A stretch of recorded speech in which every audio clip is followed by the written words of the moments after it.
पिछली कुछ वीडियोस में हमने केमिस्ट्री का एक बेसिक इंट्रोडक्शन किया था।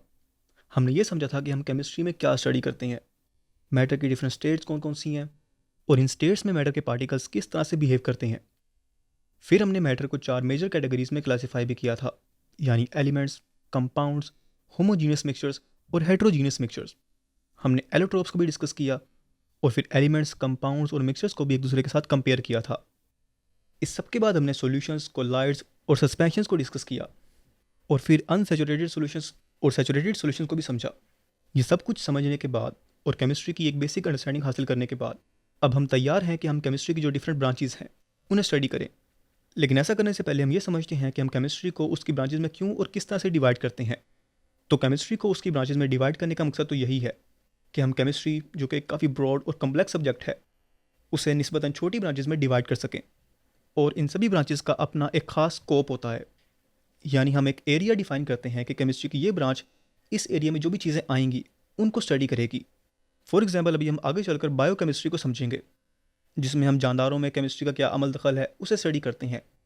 और इसीलिए बायोकेमिस्ट्री का स्कोप सिर्फ जानदारों तक ही महदूद रहेगा। ऐसा कभी भी नहीं होगा कि कोई साइंसदान बायोकेमिस्ट्री में सीमेंट बनाना सीख रहा हो, क्योंकि सीमेंट बनाना बायोकेमिस्ट्री के स्कोप से बाहर है।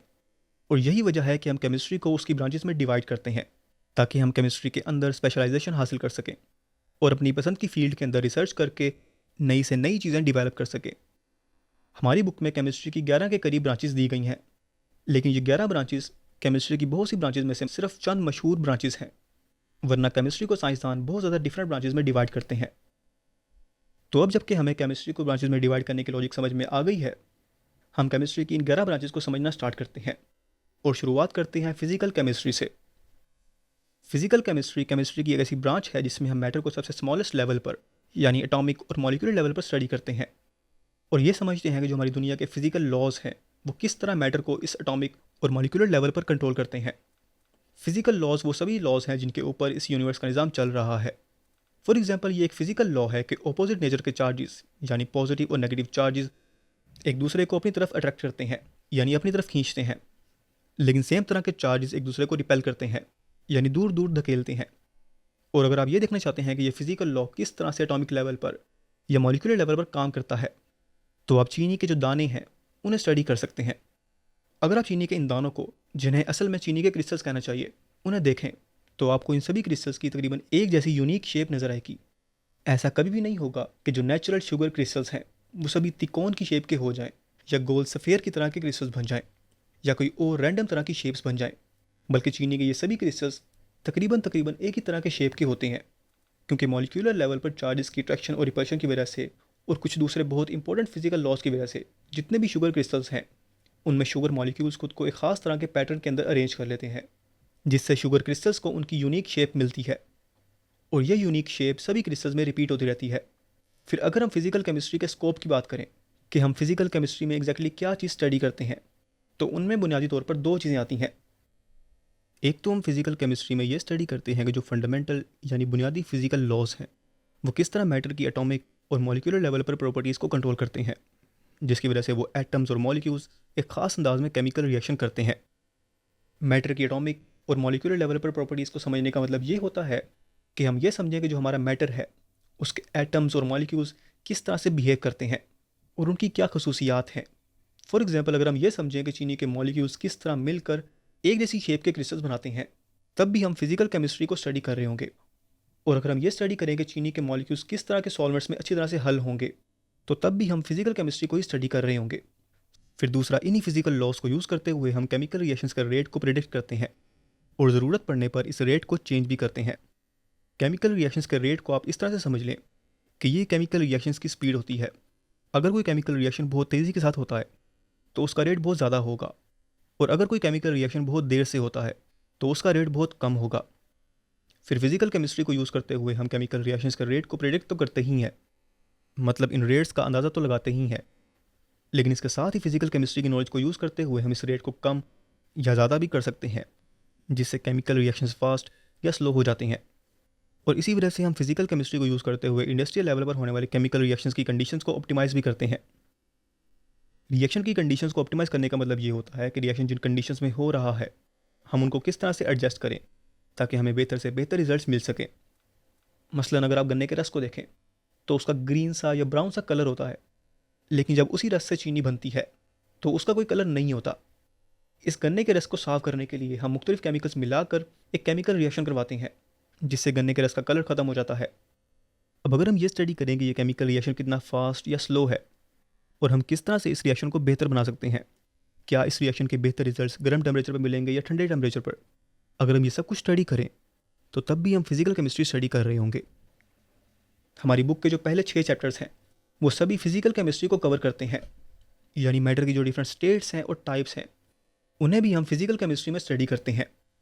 फिर सेकंड चैप्टर में जब हम एटॉमिक स्ट्रक्चर को और थर्ड चैप्टर में केमिकल बॉन्डिंग को स्टडी कर रहे होंगे तो तब भी हम फिजिकल केमिस्ट्री को ही स्टडी कर रहे होंगे। इसी तरह से स्टोइकियोमेट्री, एनर्जेटिक्स और इक्विलिब्रिया, ये तीनों भी फिजिकल केमिस्ट्री के चैप्टर्स हैं।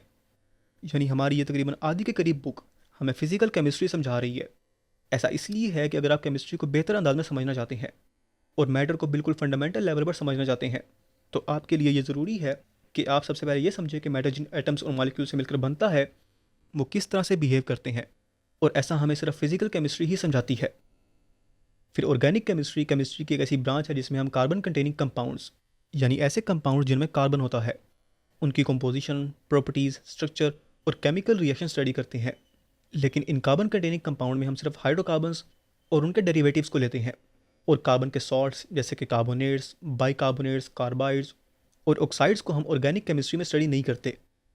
जैसे कि नाम से ही जाहिर है, हाइड्रोकार्बन का मतलब है ऐसे कंपाउंड्स जिनमें सिर्फ कार्बन और हाइड्रोजन एटम्स होते हैं।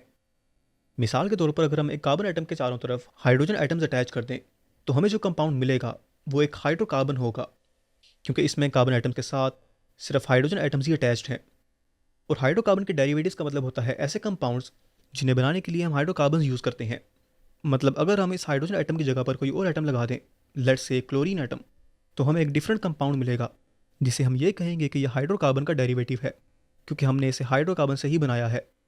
लेकिन इसके बरअक्स कार्बन डाइऑक्साइड को हम ऑर्गेनिक कंपाउंड नहीं मानते, क्योंकि ये असल में कार्बन का एक ऑक्साइड है, और हम कार्बन के ऑक्साइड्स को, कार्बोनेट्स को, बाइकार्बोनेट्स को और कार्बाइड्स को ऑर्गेनिक कंपाउंड कंसीडर नहीं करते।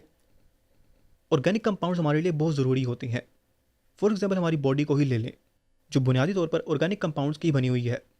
हमारे मसल्स ऑर्गेनिक कंपाउंड से बने हुए हैं, हमारे बाल, हमारे नाखून, हमारे जितने भी ऑर्गन्स हैं, हम जो कुछ भी खाते हैं वो सब ऑर्गेनिक कंपाउंड है। इसी तरह हम जो कपड़े पहनते हैं वो भी ऑर्गेनिक कंपाउंड्स के बने होते हैं। हमारी बहुत सी मेडिसिन ऑर्गेनिक कंपाउंड्स की बनी होती हैं। यानी आप ये कह सकते हैं कि ऑर्गेनिक कंपाउंड्स हर जगह फैले हुए हैं और हमारे लिए बहुत ज़रूरी हैं। इस बुक के 11 चैप्टर में हमें हाइड्रोकार्बन्स और ऑर्गेनिक केमिस्ट्री का एक इंट्रोडक्शन दिया गया है। जब आप 10th क्लास में जाएंगे तब आप ऑर्गेनिक केमिस्ट्री को थोड़ा और डिटेल में पढ़ेंगे। फिर इनऑर्गेनिक केमिस्ट्री केमिस्ट्री की एक ऐसी ब्रांच है जिसमें हम सभी एलिमेंट्स और ऑर्गेनिक कंपाउंड के अलावा जितने भी कंपाउंड्स हैं उन सब की कंपोजिशन, प्रॉपर्टीज़, स्ट्रक्चर और केमिकल रिएक्शन स्टडी करते हैं। यानी जितने भी एलिमेंट्स हैं और ऑर्गेनिक कंपाउंड्स के अलावा जितने भी कंपाउंड्स हैं वो सब इनऑर्गेनिक सब्सटेंसेस की कैटेगरी में फॉल करते हैं। फॉर एग्जांपल मेटल जिस तरह आयरन, कॉपर, सिल्वर और गोल्ड, ये सब इनऑर्गेनिक सब्सटेंसेस हैं। इसी तरह नॉन मेटल्स जिस तरह ऑक्सीजन गैस, हाइड्रोजन गैस, ये सब भी इनऑर्गेनिक सब्सटेंसेस हैं। फिर इन्हीं मेटल्स और नॉन मेटल्स के कॉम्बिनेशन से बनने वाले कंपाउंड्स भी इनऑर्गेनिक सब्सटेंसेस की कैटेगरी में फॉल करते हैं। मुख्तलिफ तरह के सॉल्ट्स जिस तरह सोडियम क्लोराइड जिसे हम खाने में इस्तेमाल करते हैं वो भी एक इनऑर्गेनिक कंपाउंड है। फिर इसी तरह डिफरेंट एसिड्स जिस तरह सल्फ्यूरिक एसिड और या फिर बेसिस जिस तरह कॉस्टिक सोडा, इन सब को भी हम इनऑर्गेनिक सब्सटेंसेस ही कंसीडर करते हैं। और अगर आप इन सभी इनऑर्गेनिक सब्सटेंसेस की कंपोजिशन, प्रॉपर्टीज़, स्ट्रक्चर और केमिकल रिएक्शंस को स्टडी करेंगे तो आप इनऑर्गेनिक केमिस्ट्री स्टडी कर रहे होंगे। ऑर्गेनिक कंपाउंड्स की तरह ही इनऑर्गेनिक सब्सटेंसेस भी हमारे लिए बहुत ज़्यादा ज़रूरी होती हैं। फॉर एग्जांपल बहुत से फर्टिलाइजर्स जिस तरह अमोनियम नाइट्रेट जो कि फसलों की ग्रोथ के लिए ज़रूरी है, वो भी एक इनऑर्गेनिक सब्सटेंस है। फिर इसके अलावा बहुत सी मेडिसिन भी इनऑर्गेनिक सब्सटेंसेस की कैटेगरी से बिलोंग करती हैं। जिस तरह अगर किसी शख्स का पेट खराब हो या तेजाबियत हो तो डॉक्टर्स उसे एक वाइट कलर का सिरप रेकमेंड करते हैं जिसके ऊपर मिल्क ऑफ मैग्नीशिया या क्रीम ऑफ मैग्नीशिया लिखा होता है। तो ये मिल्क ऑफ मैग्नीशिया भी एक इनऑर्गेनिक सब्सटेंस मैग्नीशियम हाइड्रोक्साइड का पानी के अंदर एक सस्पेंशन है जिसे हम एज अ मेडिसिन इस्तेमाल कर रहे हैं। फिर बहुत से कैटलिस्ट जो केमिकल रिएक्शन में हेल्प करते हैं वो भी इनऑर्गेनिक होते हैं। फिर इसके अलावा बहुत से पिगमेंट्स यानी जो कलर्स होते हैं वो भी इनऑर्गेनिक सब्सटेंसेस की कैटेगरी में फॉल करते हैं। और इसी तरह बहुत सी कोटिंग्स भी इनऑर्गेनिक होती हैं। जिस तरह अक्सर आपने सिरेमिक कोटेड बर्तन देखे होंगे तो उन बर्तनों के अंदर सिरेमिक कोट किया जाता है, जिससे वो बर्तन नॉन स्टिक हो जाते हैं। और ये सिरेमिक भी एक इनऑर्गेनिक कंपाउंड है। यानी मुख्तसरन ये कि ऑर्गेनिक कंपाउंड्स की तरह ही इनऑर्गेनिक कंपाउंड्स भी हमारे लिए बहुत ज़रूरी होते हैं, और इन्हें आप बहुत सी जगहों पर इस्तेमाल होता देख भी सकते हैं। और हमारी बुक के 7th, 8th और 9th चैप्टर में हम इनऑर्गेनिक केमिस्ट्री को ही थोड़ा और डिटेल में पढ़ेंगे। फिर केमिस्ट्री की 4th ब्रांच एनवायरमेंटल केमिस्ट्री है। एनवायरमेंटल केमिस्ट्री में हम हमारी इस ज़मीन पर होने वाले सभी केमिकल और बायोकेमिकल फिनोमिना यानी अवामिल को स्टडी करते हैं। फॉर एग्जाम्पल, हमारी इस ज़मीन को सूरज की खतरनाक शुआओं से महफूज रखने के लिए अल्लाह ताला ने इस ज़मीन को ओजोन गैस की एक लेयर से कवर किया हुआ है। ये ओजोन लेयर किस तरह से बनती है और किस तरह से सूरज की खतरनाक शुआओं यानी रेडिएशन को ज़मीन तक आने से रोकती है, तो अगर हम ये सब कुछ स्टडी कर रहे होंगे तो तब हम एनवायरमेंटल केमिस्ट्री स्टडी कर रहे होंगे। इसी तरह आजकल हम इंसानों की एक्टिविटीज़ की वजह से जो ग्लोबल वार्मिंग हो रही है वो हमारी इस ज़मीन को किस तरह बुरी तरह से इफ़ेक्ट कर रही है। अगर हम इसे स्टडी करेंगे तब भी हम एनवायरमेंटल केमिस्ट्री स्टडी कर रहे होंगे। और अगर हम एनवायरमेंटल केमिस्ट्री के स्कोप की बात करें तो इसमें दो चीज़ें आती हैं। सबसे पहले तो हम यही समझते हैं कि जो नेचुरल केमिकल स्पीशीज़ हैं उनका सोर्स क्या है, यानी वो किस तरह से पैदा होती हैं, फिर उनके रिएक्शंस किस तरह के हैं, और फिर उनका फेट क्या है, यानी किस तरह से वो इस्तेमाल होकर ख़त्म हो जाती हैं। तो अगर तुम ये सब कुछ स्टडी कर रहे होंगे तो हम असल में एनवायरमेंटल केमिस्ट्री स्टडी कर रहे होंगे। फॉर एग्जाम्पल, पानी में रहने वाले जानदारों के लिए जो ऑक्सीजन गैस रिक्वायर्ड होती है वो ऑक्सीजन पानी में किस तरह से जज़ब होती है, उस ऑक्सीजन के पानी में किस तरह के रिएक्शंस होती हैं, उस ऑक्सीजन के कम होने या ज़्यादा होने से माहौल पर क्या फ़र्क पड़ता है, और फिर वो ऑक्सीजन माहौल में किस तरह से इस्तेमाल होती है। अगर तो हम इस सब को स्टडी करें तो तब हम एनवायरमेंटल केमिस्ट्री स्टडी कर रहे होंगे। फिर एनवायरमेंटल केमिस्ट्री का सेकंड स्कोप ये है कि हम इस ब्रांच में ये स्टडी करते हैं कि इंसानों के ज़रिए कौन कौन से केमिकल्स पैदा हो रहे हैं और वो हवा को, मिट्टी को और पानी को किस तरह से नुकसान पहुंचा रहे हैं, और फिर हम किस तरह से इस माहौलियाती आलूदगी को कम कर सकते हैं। मसलन जो फर्टिलाइज़र्स हम फसलों के लिए यूज़ करते हैं वो जब पानी के साथ बहते हुए नदी नालों में शामिल हो जाते हैं तो वो पानी में हल हुई ऑक्सीजन की मिकदार को कम कर देते हैं, जिससे आबी जानदार बहुत बुरी तरह से मुतासिर होते हैं। ये फर्टिलाइज़र्स किस तरह से पानी में शामिल होते हैं, किस तरह से पानी में हल हुई ऑक्सीजन को कम करते हैं और पानी के जानदारों को किस तरह से नुकसान पहुंचाते हैं, और फिर हम किस तरह से इस आबी आलूदगी को कम कर सकते हैं। अगर हम ये सब कुछ स्टडी करें तो तब हम असल में एनवायरमेंटल केमिस्ट्री स्टडी कर रहे होंगे। और इस बुक के 10th चैप्टर में हम एनवायरमेंटल केमिस्ट्री को मज़ीद तफसील के साथ पढ़ेंगे। फिर एनालिटिकल केमिस्ट्री की वो ब्रांच है जिसमें हम मैटर के किसी सैंपल को एनालाइज करते हैं। अगर हमें कोई चीज़ मज़ीद एनालिसिस के लिए अलहदा करनी है तो उसे उस सैंपल से अलहदा करते हैं। अगर उस सैंपल में कोई नामालूम चीज़ है तो उसकी आइडेंटिफिकेशन करते हैं और फिर उस सैंपल की कंपोजिशन भी डिटर्मिन करते हैं। और ये सब कुछ करने के लिए हम बहुत ही मॉडर्न और बहुत ही सोफिस्टिकेटेड इंस्ट्रूमेंट यूज़ करते हैं।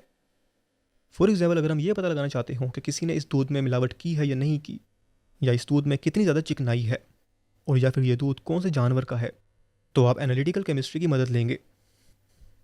फिर बायोकेमिस्ट्री की वो ब्रांच है जिसमें हम उन सभी केमिकल सब्सटेंसेस और उन सभी प्रोसेसेस को समझते हैं जो जानदारों के अंदर पाए जाते हैं। यानी बायोकेमिस्ट्री के स्कोप में हम ज़िंदगी को केमिस्ट्री की नज़र से समझते हैं। बायोकेमिस्ट्री हमें उन सभी केमिकल सब्सटेंसेस की कंपोजिशन, स्ट्रक्चर, प्रॉपर्टीज़ और उन सभी केमिकल रिएक्शंस को समझने में हेल्प करती है जो जानदारों में पाए जाते हैं, जिस तरह प्रोटीन्स हैं जो कि हमारे मसल्स में होते हैं, और या फिर कार्बोहाइड्रेट्स जो हमारी खुराक का मेन जुज़्व हैं।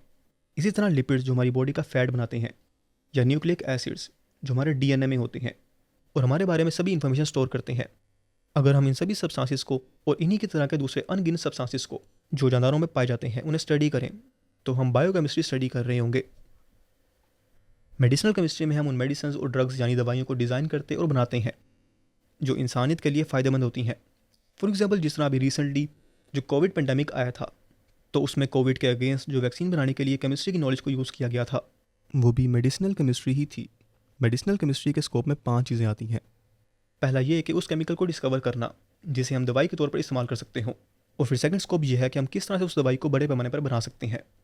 फिर उसके बाद हम ये स्टडी करते हैं कि हम किस तरह से उस दवाई को जिस्म के अंदर लेकर जा सकते हैं।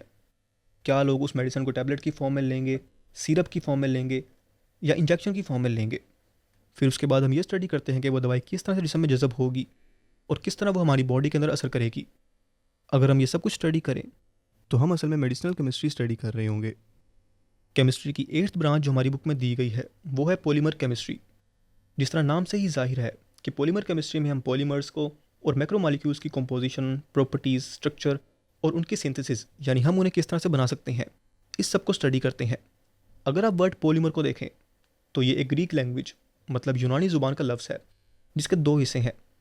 जहाँ कहीं भी आपको पोली लिखा हुआ नजर आए तो उसका मतलब होता है मल्टीपल या बहुत ज़्यादा, और मर का मतलब होता है किसी भी चीज़ के यूनिट्स।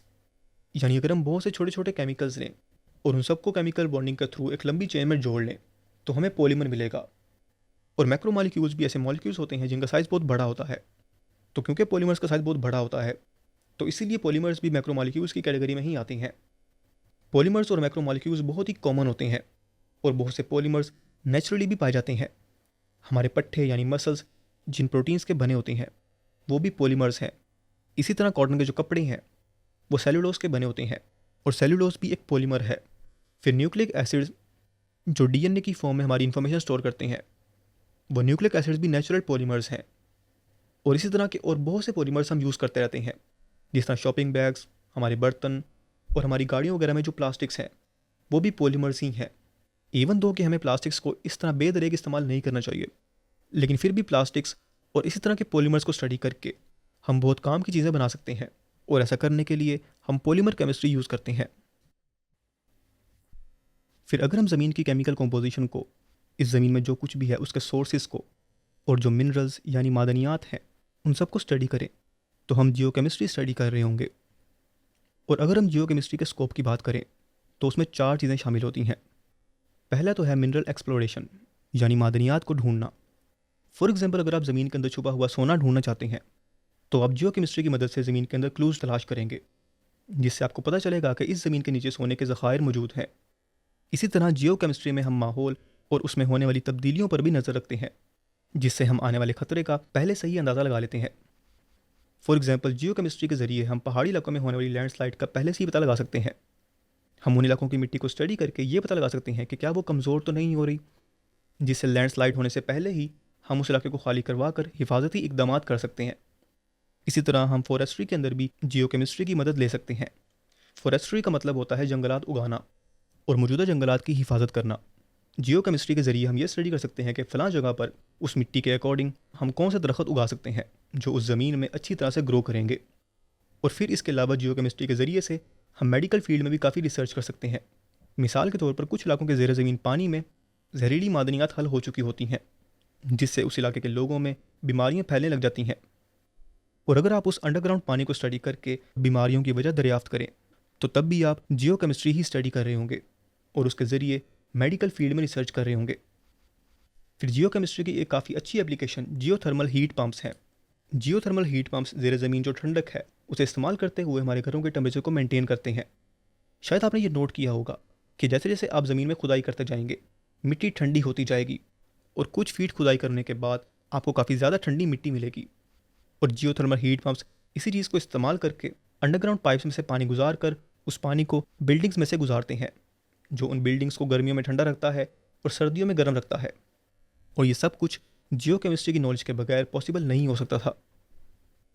एस्ट्रोकेमिस्ट्री केमिस्ट्री की एक ऐसी ब्रांच है जिसमें हम स्पेस और इंटरस्टेलर स्पेस यानी जो खला है उसके अंदर जो एटम्स, आइंस और मॉलिक्यूल्स वगैरह पाए जाते हैं उन्हें स्टडी करते हैं। एस्ट्रोकेमिस्ट्री में हम ज़मीन पर पाए जाने वाले मैटर के अलावा जो भी मैटर है जो दूर किसी और प्लैनेट पर या खला में पाया जाता है उसे स्टडी करते हैं। फॉर एग्जांपल साइंसदानों ने यह अंदाज़ा लगाया है कि ऐसा हो सकता है कि जुपिटर और सैटर्न जो कि हमारे सोलर सिस्टम के ही प्लैनेट्स हैं उन पर डायमंड्स की बारिश हो रही हो। अब उन्होंने ये अंदाज़ा कैसे लगाया, इसके पीछे एस्ट्रोकेमिस्ट्री की नॉलेज शामिल है। और एस्ट्रोकेमिस्ट्री के स्कोप में यही सब शामिल होता है कि हम ये स्टडी करेंगे स्पेस के अंदर कौन कौन से एटम्स, मॉलिक्यूल्स और आइंस वगैरह अबंडेंट हैं यानी ज़्यादा मिकदार में पाए जाते हैं। और स्पेस के अंदर इन एटम्स, मॉलिक्यूल्स और आइंस के रिएक्शन किस तरह के होते हैं। और फिर एस्ट्रोकेमिस्ट्री का दूसरा स्कोप ये है कि हम ये समझें कि खला में जो एटम्स, मॉलिक्यूल्स और आइंस हैं उन सब पर रेडिएशंस यानी खला में पाई जाने वाली शुआओं का क्या असर होता है। और इसकी सबसे बड़ी एग्जाम्पल मार्स है, जिसे हम उर्दू में मरीख भी कहते हैं। मार्स हमारी अर्थ के काफ़ी पास एक प्लैनेट है जिसे सूरज से आने वाली खतरनाक शुआओं ने बहुत बुरी तरह से तबाह किया हुआ है। अभी शायद हम इस चीज़ का शुक्र अदा नहीं करते, लेकिन हमारी अर्थ के बिल्कुल सेंटर में पिघले हुए लोहे की वजह से हमारी अर्थ एक मकनातीस की तरह बिहेव करती है। और फिर हमारी ज़मीन के अराउंड जो ओजोन लेयर है जिसे हम बहुत बुरी तरह से तबाह करने में लगे हुए हैं, ये दोनों चीज़ें मिलकर ज़मीन और हमें सूरज से आने वाली और दूर खला से आने वाली खतरनाक शुआओं से महफूज रख रही हैं। हमारी अर्थ की तरह ही मार्स भी कभी एक मकनातीस हुआ करता था जिस पर हमारी अर्थ की तरह ही समुंदर, दरिया और नदी नाले हुआ करते थे। लेकिन फिर जैसे ही उसकी मकनातीसियत ख़त्म हो गई तो सूरज की खतरनाक रेडिएशंस ने मार्स की आबोहवा को तबाह करना शुरू कर दिया, जिसकी वजह से आज मार्स एक बंजर प्लैनेट है। और अगर हम ये सब कुछ स्टडी करें तो तब भी हम असल में एस्ट्रोकेमिस्ट्री ही स्टडी कर रहे होंगे। और फिर सबसे आखिर में न्यूक्लियर केमिस्ट्री केमिस्ट्री की वो ब्रांच है जिसमें हम एटम्स के न्यूक्लियस के अंदर होने वाले रिएक्शंस को स्टडी करते हैं। अभी शायद आपको एटम और न्यूक्लियस के बारे में इतनी अच्छी तरह से नहीं पता, लेकिन हम सेकंड चैप्टर में एटम्स को ही समझने वाले हैं। पर अभी के लिए आप बस यही समझ लें कि एटम्स के सेंटर में जो कुछ भी होता है उसे हम एटम का न्यूक्लियस कहते हैं। और अगर हम उस न्यूक्लियस में होने वाले रिएक्शंस को स्टडी करें तो हम न्यूक्लियर केमिस्ट्री स्टडी कर रहे होंगे। न्यूक्लियस में होने वाले रिएक्शंस केमिकल रिएक्शन से बहुत मुख्तलिफ होते हैं और बहुत ज़्यादा कॉम्प्लेक्स भी होते हैं। फॉर एग्जाम्पल एटॉमिक बॉम्ब और nuclear power plant nuclear reactions की बुनियाद पर ही काम करते हैं। न्यूक्लियर केमिस्ट्री में हम बुनियादी तौर पर 3 चीज़ों को समझते हैं। न्यूक्लियर प्रोसेसेस यानी न्यूक्लियस के अंदर क्या कुछ होता है, न्यूक्लियर ट्रांसफॉर्मेशन मतलब एक एटम का न्यूक्लियस किस तरह दूसरे एटम के न्यूक्लियस में कन्वर्ट हो जाता है, और तीसरा रेडियो एक्टिविटी यानी न्यूक्लियस से निकलने वाली शुआएं। अगर तो हम इन तीनों चीज़ों को स्टडी करें तो हम असल में न्यूक्लियर केमिस्ट्री स्टडी कर रहे होंगे। फिर अगर हम न्यूक्लियर केमिस्ट्री की एप्लीकेशंस की बात करें तो ये काफ़ी ज़्यादा हैं। फॉर एग्जाम्पल एग्रीकल्चर यानी ज़राअत के अंदर हम न्यूक्लियर केमिस्ट्री को यूज़ करते हैं। जिस तरह फसलों को नुकसान पहुंचाने वाले जो इंसेक्ट्स हैं और जो जड़ी बूटियां हैं उन्हें ख़त्म करने के लिए हम रेडिएशन का इस्तेमाल करते हैं, जिससे जहरीली दवाओं का इस्तेमाल रुक जाएगा और हमें साफ़ सुथरी खुराक खाने को मिलेगी।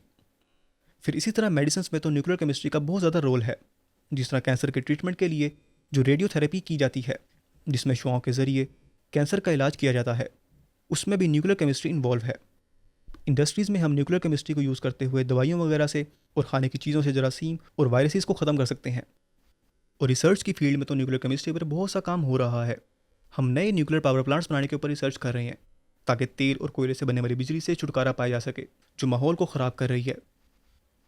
तो ये हमारे पास केमिस्ट्री की कुछ ब्रांचेस थी, लेकिन फिर इन ब्रांचेस के बाद हमारी बुक में एक छोटी सी एक्सरसाइज भी दी गई है। वो एक्सरसाइज ये है कि कुछ साइंसदानों ने चांद पर एक मिशन भेजा था जो चांद से कुछ सैंपल लेकर आया है, और उन सैंपल्स पर साइंसदानों ने कुछ एक्सपेरिमेंट्स किए हैं। एक्सरसाइज ये है कि हम ये बताएं कि जब वो साइंसदान उन सैंपल्स पर एक्सपेरिमेंट परफॉर्म कर रहे होंगे और उस सैंपल के बारे में स्टडी कर रहे होंगे तो वो केमिस्ट्री की कौन सी ब्रांच स्टडी कर रहे होंगे। सबसे पहला एक्सपेरिमेंट उन्होंने ये किया कि उन्होंने उस सैंपल की कंपोजिशन डिटर्मिन की, और क्वेश्चन ये है कि हम केमिस्ट्री की कौन सी ब्रांच में मैटर की कंपोजिशन स्टडी करते हैं। तो अगर आप केमिस्ट्री की सभी ब्रांचेस को रिवाइज करें तो आप ये देखेंगे कि एनालिटिकल केमिस्ट्री की डेफिनेशन में ये क्लियरली मेंशन है कि हम एनालिटिकल केमिस्ट्री में मैटर की कंपोजिशन को स्टडी करते हैं, और यही इस क्वेश्चन का आंसर है कि उस सैंपल की कंपोजिशन स्टडी करते हुए हम एनालिटिकल केमिस्ट्री स्टडी करते हैं। फिर सेकंड एक्सपेरिमेंट उन्होंने ये किया कि उन्होंने उस सैंपल में जो मैटर है उसकी फिजिकल प्रॉपर्टीज स्टडी की, और अगेन सवाल ये है कि हम केमिस्ट्री की कौन सी ब्रांच के अंदर मैटर की फिजिकल प्रॉपर्टीज स्टडी करते हैं। तो अगर तो आप फिजिकल केमिस्ट्री के स्कोप देखें तो उनमें क्लियरली मेंशन है कि हम फिजिकल केमिस्ट्री में मैटर की प्रॉपर्टीज स्टडी करते हैं, और यही इसका आंसर है। उस सैंपल की फिजिकल प्रॉपर्टी स्टडी करते हुए हम फिजिकल केमिस्ट्री स्टडी कर रहे होते हैं। और थर्ड क्वेश्चन तो बहुत ही सिंपल है। थर्ड क्वेश्चन में हमसे यह पूछा गया है कि जब हम उस सैंपल के साथ और इनऑर्गेनिक रिएजेंट्स के साथ कोई केमिकल रिएक्शन परफॉर्म कर रहे होंगे तो हम कौन सी ब्रांच ऑफ केमिस्ट्री स्टडी कर रहे होंगे। रिएजेंट्स का मतलब होता है कोई भी ऐसी चीज़ जो एक केमिकल रिएक्शन में हिस्सा ले, और जब इनऑर्गेनिक रिएजेंट मेंशन कर ही दिया गया है तो आसानी के साथ हम ये कह सकते हैं कि ये सब हम इनऑर्गेनिक केमिस्ट्री में स्टडी करेंगे। और इस तरह से हमारा ये चैप्टर कंप्लीट होता है। इस चैप्टर की एक्सरसाइज मैंने वेबसाइट पर अपलोड कर दी है, और नेक्स्ट वीडियोज़ में हम सेकंड चैप्टर को स्टार्ट करेंगे और एटम्स के बारे में समझेंगे जिनसे मिलकर सभी मैटर बना होता है। तो मिलते हैं नेक्स्ट वीडियो में, तब तक के लिए अल्लाह हाफिज़।